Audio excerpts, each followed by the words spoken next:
Hello दोस्तों, आप सभी का स्वागत है इसके टेक्निकल क्लासेस में।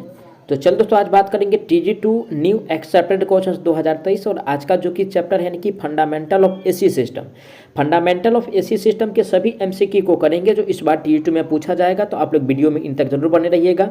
साथ ही साथ नए हैं तो चैनल को सब्सक्राइब करके वीडियो को जरूर शेयर कर दीजिएगा।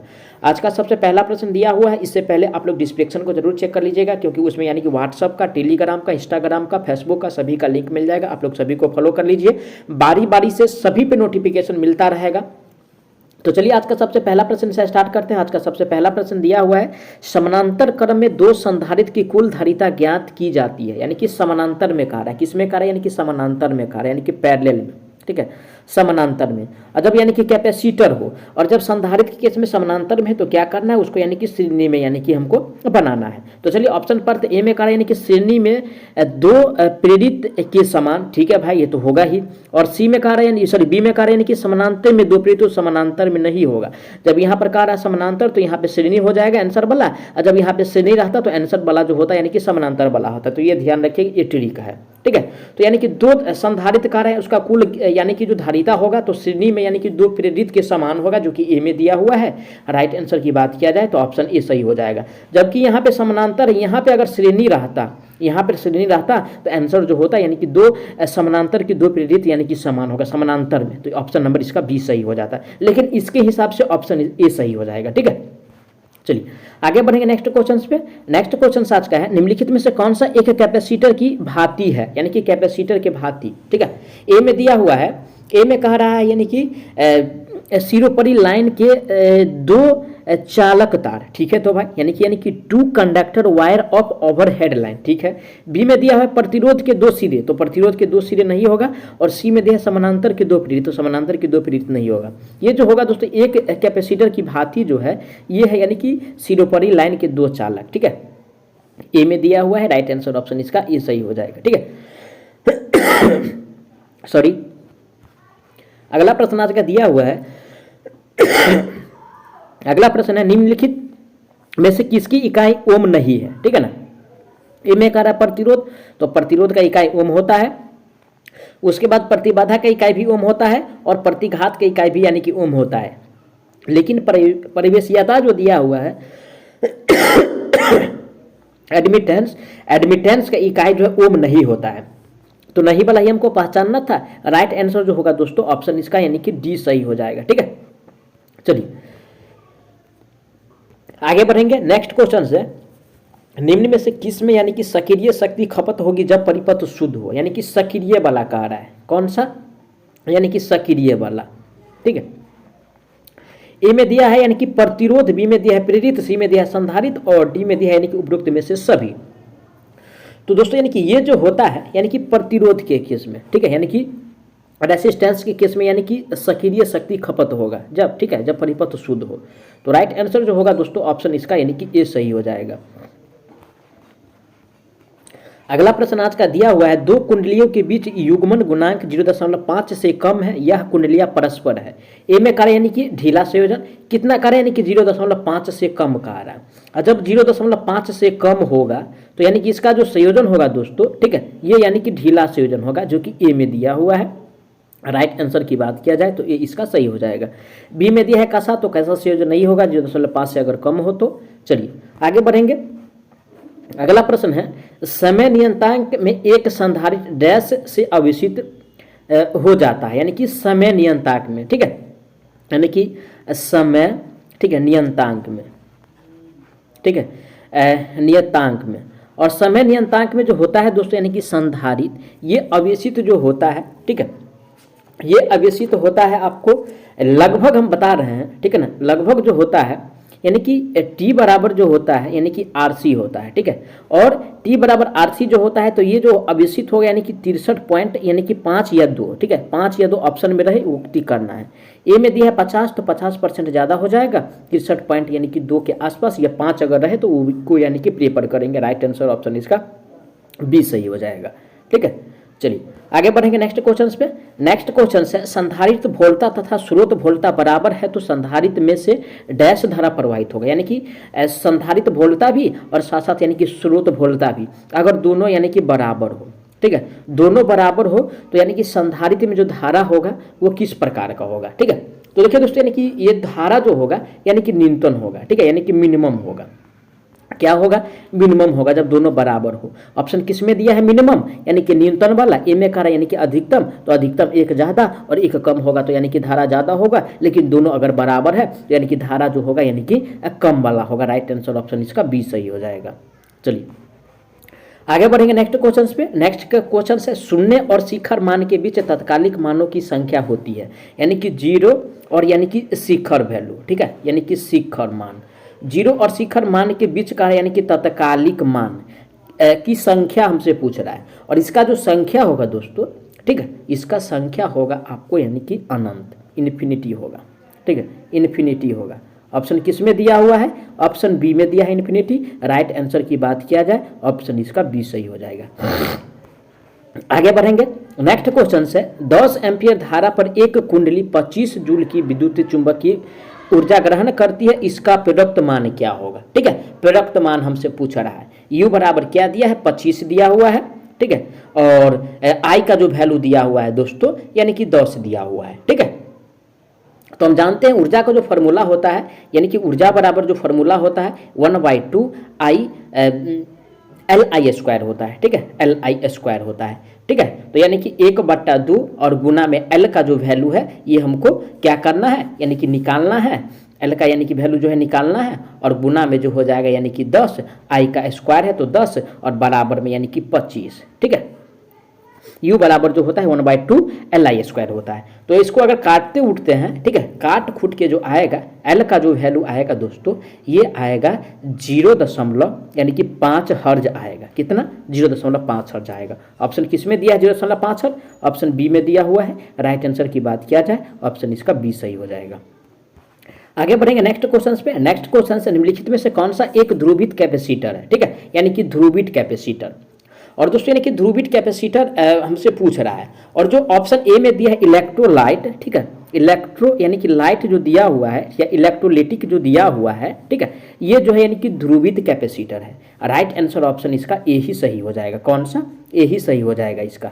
चलिए अगला प्रश्न पे चलेंगे। अगला प्रश्न दिया है किस तरंग में यानी कि वर्ग मध्य मूल मान RMS मान तथा यानी कि मध्य मान बराबर होता है, यानी कि दोनों कब बराबर होता है। ठीक है, तो ए में जो दिया हुआ है यानी कि वर्गाकार तरंग में। ठीक है, किस में कह रहा है, वर्गाकार तरंग में। बी में क्या कह रहा है दोस्तों, तो बी में कह रहा है यानी कि ज्या तरंग में। तो ज्या तरंग में जो है यानी कि बराबर नहीं होता है, ना आरादंत तरंग में ना त्रिभुजाकार तरंग में। ये जो बराबर होता है वर्गाकार तरंग में होता है, जो कि ए में दिया हुआ है। राइट आंसर ऑप्शन ए सही हो जाएगा।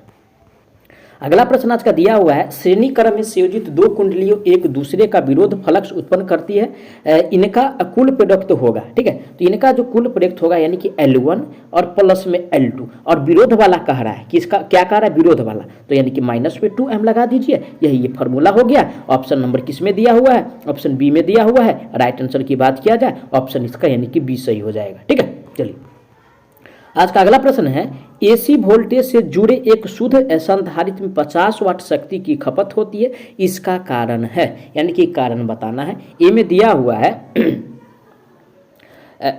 ए में दिया हुआ है धारित्र प्रतिघात ओम है। ठीक है, बी में दिया है संधारित्र में से धारा प्रवाह हो रहा है, और सी में दिया है संधारित्र का आकार काफी बड़ा है, और डी में दिया है यह कथन यानी कि असत्य है। तो फिर से क्वेश्चन पढ़ लेंगे, इसमें कुछ डाउट लग रहा है। क्या है क्वेश्चन, AC वोल्टेज से जुड़े एक शुद्ध संधारित्र में 50 वाट शक्ति की खपत होती है, इसका कारण है क्या है। ठीक है, इसका कारण कह रहा है। ए में कह रहा है यानी कि धारितीय प्रतिघात ओम में है, तो धारितीय प्रतिघात कैपेसिटिव रिएक्टेंस। बी में कह रहा है यानी कि current flow through the capacitor. C में कह रहा है कैपेसिटर हैज लार्ज साइज।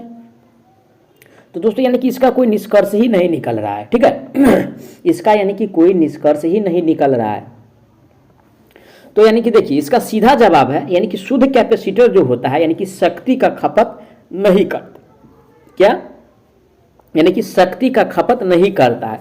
और क्वेश्चन में कह रहे हैं यानी कि शक्ति का खपत। ठीक है, कोई भी जो कैपेसिटर होगा दोस्त ये जो है यानी कि शुद्ध यानी कि संधारित्र जो होगा, ठीक है, यानी कि कैपेसिटर जो होगा वो शक्ति का खपत नहीं कर सकता है। ठीक है, ओनली फॉर ये जो है यानी कि रिएक्टिव पावर परिपथ को यानी कि अपने सर्किट में, ठीक है, यानी कि रिएक्टिव पावर को ही क्या करेगा वो, यानी कि खपत करेगा।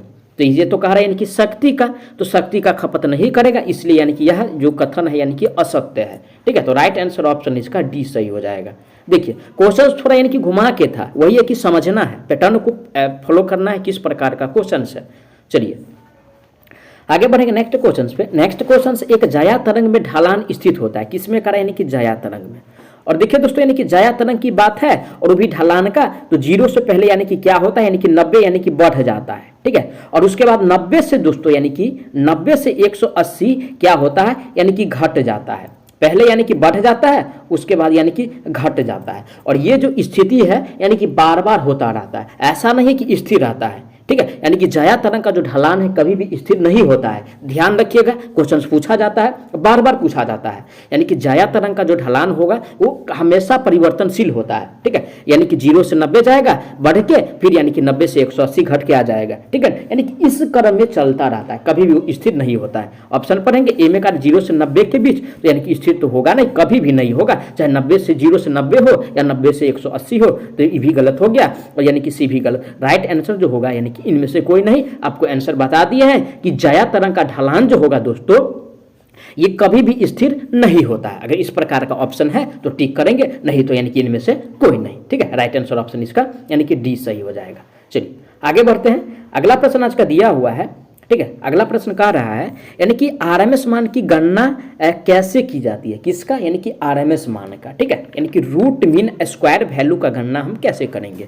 ए में दिया हुआ है, ठीक है, ए में कह रहा है यानी कि सभी तत्कालिक मान का वर्ग फिर उसका औसत फिर वर्गमूल। ये तो ठीक है भाई, पहले क्या करेंगे, तत्कालिक मानों का वर्ग करेंगे, फिर उसका औसत निकालेंगे, फिर उसका वर्गमूल करेंगे। तो क्या होगा यानी कि आरएमएस वैल्यू यानी कि RMS value root mean square value हमको यानी कि निकल कर आ जाएगा, यानी कि पता चल जाएगा। तो राइट आंसर जो होगा दोस्तों ऑप्शन इसका ए सही हो जाएगा। कौन सा, is the right answer on this question. चलिए अगला प्रश्न आज का दिया हुआ है, एक शुद्ध प्रेरित में डैश है यानी कि प्योर इंडक्टर में, और इंडक्टर के केस में जो होता है यानी कि वोल्टेज जो है यानी कि धारा से 90 डिग्री आगा होता है। वोल्टेज जो है यानी कि आई से 90 डिग्री यानी कि आगे होता है। ठीक है, यानी कि आगे रहता है। ऑप्शन किस में दिया है, ए में कह रहा धारा वोल्टेज से 90 डिग्री आगे, तो धारा नहीं दोस्तों, वोल्टेज जो है धारा से यानी कि आगे रहता है, जो कि बी में दिया हुआ है। राइट आंसर ऑप्शन इसका बी सही हो जाएगा। ठीक है, चलिए अगला प्रश्न दिया हुआ है, संधारित्र द्वारा एक तर्क आवेश Q तथा संधारित्र C होता था, उसकी ऊर्जा क्या होगा। ठीक है, तो यानी कि संधारित्र के बारे में हमको बताना है। ठीक है, किसके बारे में, संधारित्र के बारे में। और जानते हैं, ठीक है, यानी कि जानते हैं कि V बराबर जो होता है यानी कि Q बट्टा में C होता है, और U बराबर जो होता है यानी कि 1 बट्टा यानी कि CV स्क्वायर होता है। तो अब इस पे यानी कि बैठा दीजिए, V का वैल्यू दीजिए 1 बट्टा यानी कि 2 और C और गुना में यानी कि Q और बट्टा में यानी कि C का स्क्वायर, तो बराबर में निकल के आएगा क्या दोस्तों, यानी कि Q स्क्वायर यानी कि बराबर में निकल के आएगा Q स्क्वायर और बट्टा में यानी कि 2C। ऑप्शन किस में दिया है, Q स्क्वायर बट्टा 2C, ऑप्शन नंबर ए में दिया हुआ है।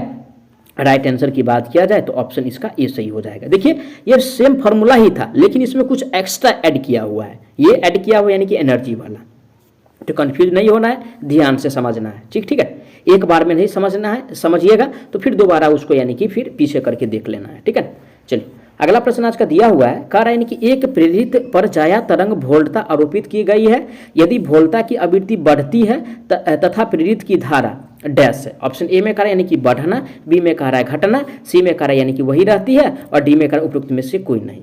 ठीक है, तो दोस्तों यानी कि इस पे जो प्रभाव पड़ता है, ठीक है, मेनली रूप से प्रभाव पड़ता है यानी कि घटने वाला, जो कि बी में दिया हुआ है। राइट आंसर इसका बी सही हो जाएगा। चलिए आगे बढ़ेंगे नेक्स्ट क्वेश्चन पे। नेक्स्ट क्वेश्चन आज का दिया हुआ है, एक परिपथ तत्व में से प्रवाहित धारा तथा वोल्टता के बीच फेज अंतर 30 है, आवश्यक शर्त है यह है कि डैश। ऑप्शन ए में कह रहा है दोनों की आवृत्ति समान होनी चाहिए, क्या कह रहा है, दोनों का आवृत्ति समान होनी चाहिए। बी में कह रहा है दोनों का शिखर मान बराबर, तो शिखर मान नहीं यानी कि इसका फ्रीक्वेंसी जो है दोस्तों यानी कि फ्रीक्वेंसी, ठीक है, यानी कि फ्रीक्वेंसी यानी कि समान होना चाहिए। ए में दिया हुआ है दोनों का फ्रीक्वेंसी समान, राइट आंसर ऑप्शन इसका ए सही हो जाएगा। चलिए आगे बढ़ेंगे नेक्स्ट क्वेश्चन आज का दिया हुआ है, ठीक है, नेक्स्ट क्वेश्चन आज का दिया हुआ है, एक संधारित्र की ओममापी से जांच करते समय यदि मापी का पाठ्यांक डैश हो तो संधारित्र उत्तम अवस्था में है। यानी कि क्या होगा जो संधारित्र यानी कि उत्तम अवस्था में हो। ठीक है, तो देखिए दोस्तों इस स्थिति को अगर चेक करते हैं, ठीक है, और चेक करते वक्त, ठीक है, चेक करते वक्त शून्य से अनंत की ओर, ठीक है, यानी कि जीरो से इन्फिनिटी, जीरो से यानी कि इन्फिनिटी की ओर अगर संकेत करे तो समझना कि संधारित्र जो है उत्तम अवस्था में है। ऑप्शन किस में दिया, ए में कह रहा है जीरो, जीरो नहीं होगा ना अनंत होगा, जीरो से अनंत की ओर संकेत करे तो यानी कि संधारित्र उत्तम होगा। राइट आंसर ऑप्शन इसका सी सही हो जाएगा। ठीक है, मैं आशा करता हूँ आप लोग सारा प्रश्न को अच्छा से समझे होंगे। अगर कोई भी प्रश्न में किसी प्रकार का डाउट है तो प्लीज़ आप लोग उसके लिए कमेंट कीजिएगा, आपको जवाब बहुत जल्द मिलने वाला है। साथ ही साथ नए हैं तो चैनल को सब्सक्राइब करके वीडियो को शेयर कर दीजिएगा अपने दोस्तों तक। तो चलिए मिलते हैं नेक्स्ट पार्ट में, तब तक के लिए जय हिंद।